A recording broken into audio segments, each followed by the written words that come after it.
Telugu Desam party ఆవిర్భావ దినోత్సవ వేడుకలు రాజం టీడీపీ కార్యాలయంలో ఘనంగా నిర్వహించారు. ఎమ్మెల్యే కోండ్రు మురళి జెండా ఆవిష్కరించి ఎన్టీఆర్ చిత్రపటానికి పూలమాలలు వేసి నివాళులర్పించారు.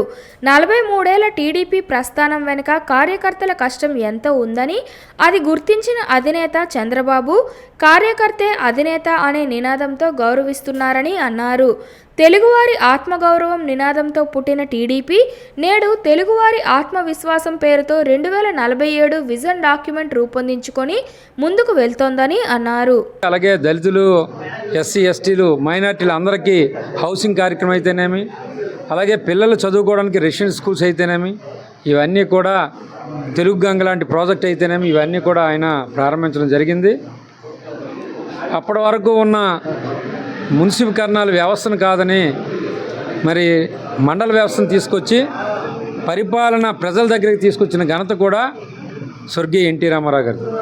అలాగే తదనంతరం మరి మా నాయకుడు, మన ముఖ్యమంత్రి మరి ఆంధ్రప్రదేశ్ని గ్లోబల్ స్థాయికి, ప్రపంచ స్థాయికి తీసుకువెళ్ళడం జరిగింది ఒక విజన్తో.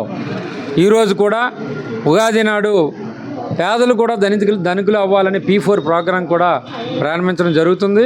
అలాగే ఆర్థిక భారంతో ఇబ్బంది పడుతున్న ఆంధ్రప్రదేశ్ ఈరోజు అన్ని విధాలా గట్టెక్కుతున్నాయి. దగ్గర 8 లక్షల కోట్లతో పెట్టుబడులు రావడం జరిగింది. అలాగే పోలవరాన్ని చాలా స్పీడ్గా చేయడం జరుగుతుంది. అమరావతి రాజధానిని కూడా ముందుకు తీసుకెళ్ళడం జరుగుతుంది.